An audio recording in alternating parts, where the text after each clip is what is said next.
नमस्कार मित्रों, एक बार फिर आप सभी का आपके अपने YouTube channel the record to rendition में हार्दिक स्वागत है। आज मैं निबंधों का एक संग्रह, भारतीय संस्कृति कुछ विचार नामक पुस्तक पढ़ रहा था, जिनमें माननीय डॉक्टर सर्वपल्ली राधाकृष्णन जी के निबंधों का संकलन है।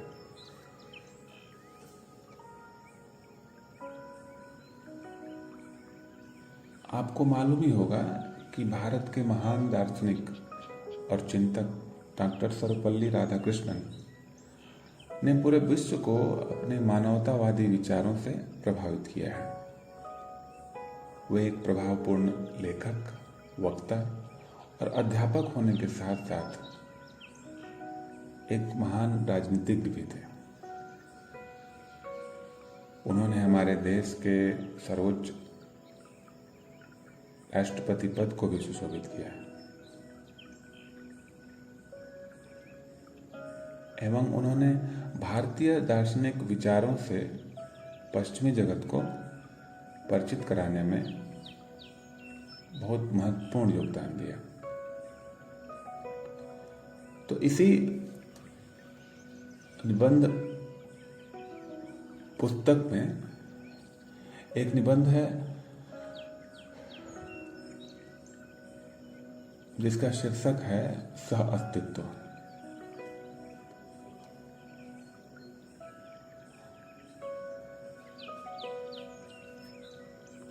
जिसमें सार्वभौमिक सह अस्तित्वता की आवश्यकता एवं अपरिहार्यता की चर्चा की गई है। तो आइए सह अस्तित्व शीर्षक निबंध को पढ़ा जाए।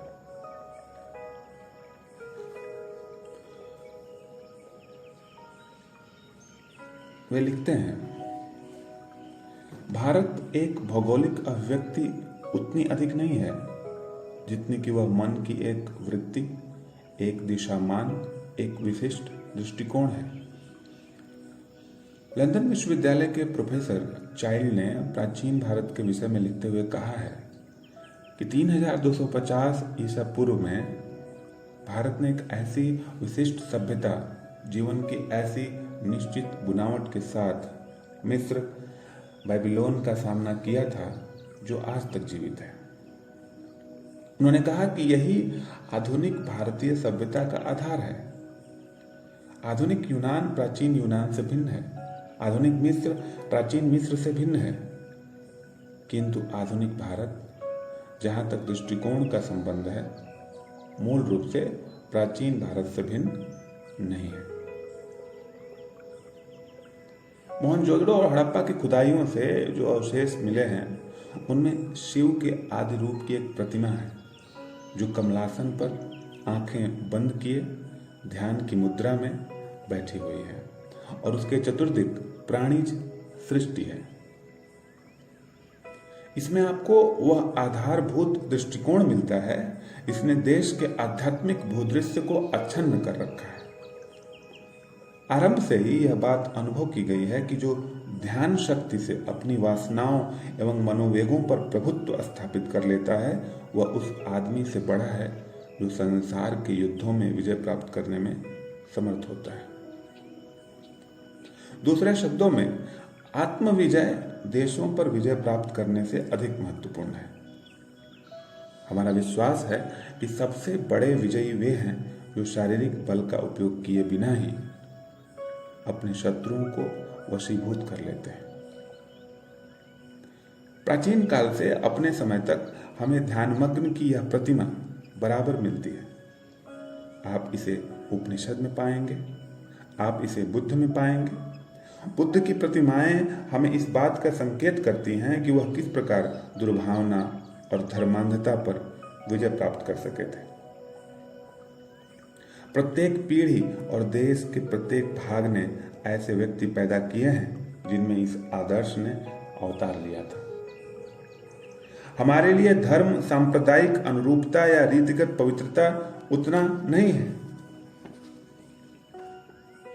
जितना वह हमारे स्वभाव का पुनर्परिवर्तन, हमारे व्यक्तित्व का निखार है। जो हम हैं उसे कुछ और बनना है, इस जगत के अंतिम रहस्य में भाग लेना है।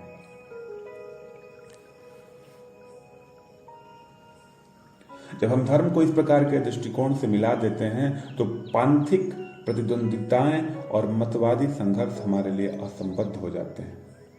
तब से आज तक उस धार्मिक लक्ष्य की सिद्धि के लिए विभिन्न मार्ग स्वीकार किए गए हैं जो हमारी वास्तविक प्रकृति की पूर्ति या निष्पत्ति है। इसलिए एक शांतिपूर्ण, सक्रिय, परस्पर शिक्षाप्रद सह अस्तित्व तो हमारे साथ युगों से लगा रहा है।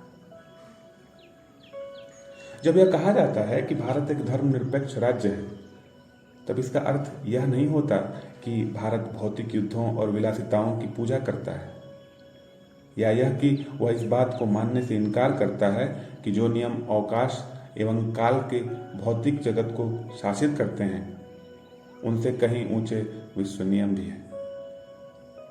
इसका इतना ही अर्थ होता है कि वह किसी विशिष्ट धर्म के नाम पर नहीं बोलता, वरन सब धर्मों के साथ निष्पक्ष व्यवहार करता है तथा यह विश्व के धर्मों के सक्रिय सह अस्तित्व के दर्शन को ग्रहण करता है। धर्मनिरपेक्ष राज्य का यही अर्थ है। जब तक हम सांप्रदायिक सिद्धांतों को सत्य के अंतिम वक्तव्य नहीं बल्कि परमात्मा की उपलब्धि के मार्ग के रूप में स्वीकार करेंगे, तब तक कोई संघर्ष, झगड़ा या विवाद नहीं होगा। धार्मिक युद्ध तब खड़े होते हैं जब हम मतग्राहिता की प्रशंसा करते और उसे अच्युत बताने लगते हैं।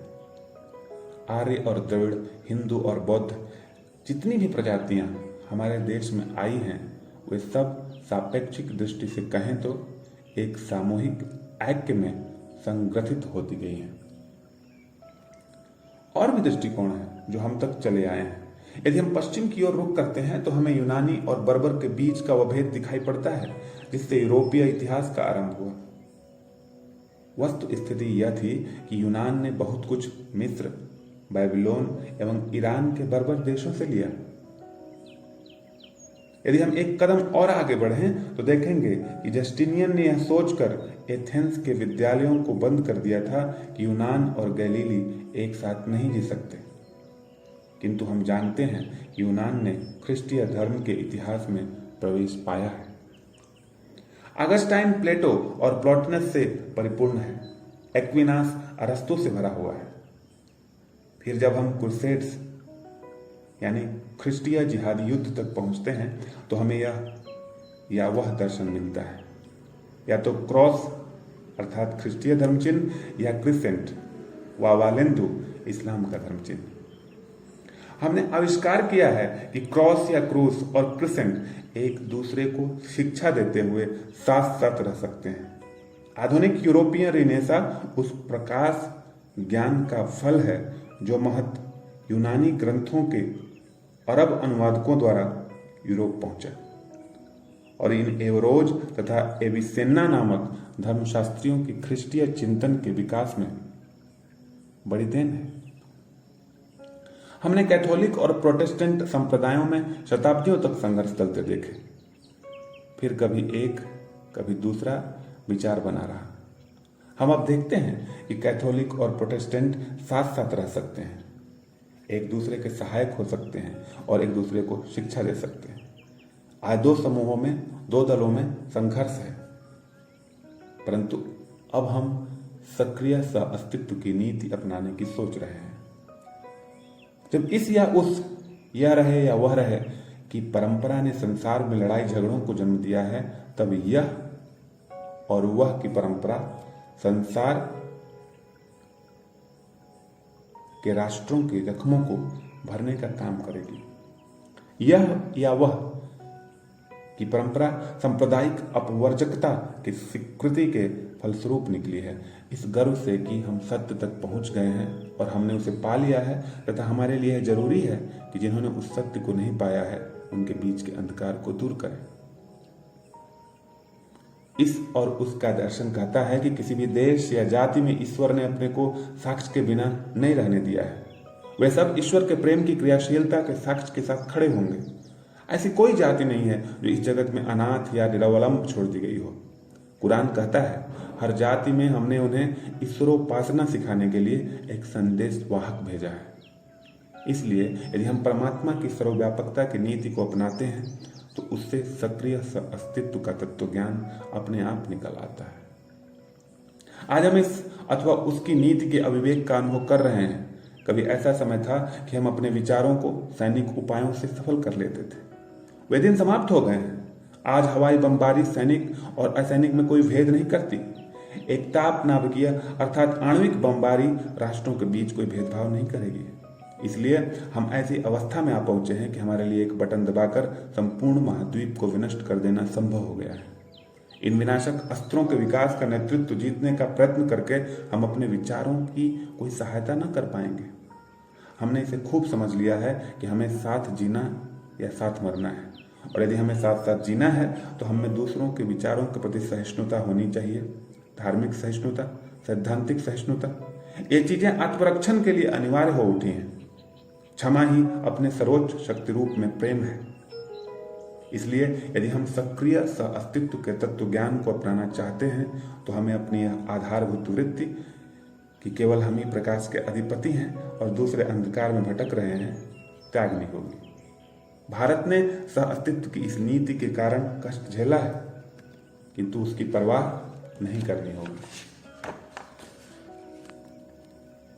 ख्रिस्टीय धर्म का महान प्रतीक क्रॉस है, जिस पर ईसा ने आध्यात्मिक विजय के लिए भौतिक पराजय भोगी।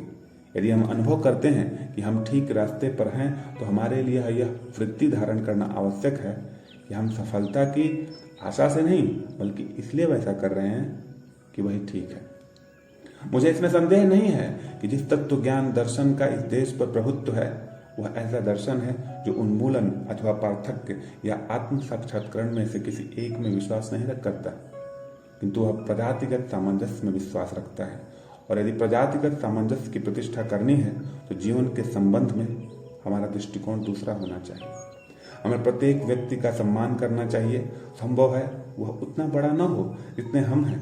हो सकता है कि उसके पास बौद्धिक उपलब्धियां या शैक्षणिक प्रतिभा या विशाल अनुभव न हो जो हम में से कुछ रखने का दावा करते हैं, किंतु उसका यह अर्थ तो नहीं है कि सामान्य जनता की अकल्पित संभावनाओं एवं सामर्थ्यों की पूरी खोज की जा चुकी है। ऐसा बहुत कुछ है जो हमारे लिए अज्ञात है और आगे बाहर आ सकता है।